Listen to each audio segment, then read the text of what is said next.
السلام علیکم دوستو اور میرے پیارے طلباء و طالبات۔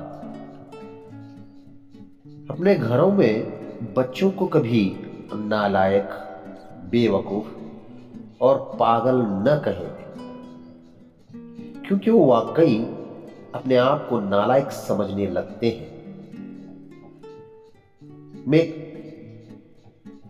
میں ایک ایسے آدمی سے واقف ہوں جو نہایت شاندار کام انجام دے سکتا تھا، مگر اس کی زندگی محض اس وجہ سے تباہ و برباد ہو گئی کہ جب وہ بچہ تھا تو بار بار اس کے کانوں میں یہی آواز پڑتی: تم نالائق ہو، جاہل ہو، احمق ہو، بے وقوف ہو، پاگل ہو۔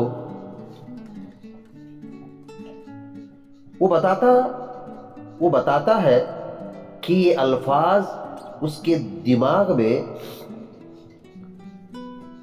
گھس گئے کسی بھی کام کے آغاز پر تو اس کے کانوں میں یہی آواز پڑتی، یوں اس کا اعتماد ختم ہو جاتا اور وہ محسوس کرتا کہ وہ اس عہدے کی قابلیت نہیں رکھتا۔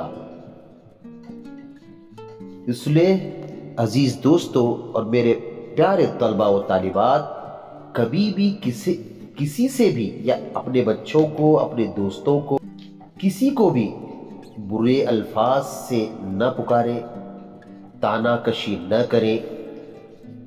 نالائق، بے وقوف، پاگل، احمق، جاہل ایسے الفاظ کبھی نہ استعمال کریں، کیونکہ بعض اوقات اس کا اثر سیدھے دماغ پر ہوتا ہے اور سامنے والا احساس کمتری کا شکار ہو جاتا ہے۔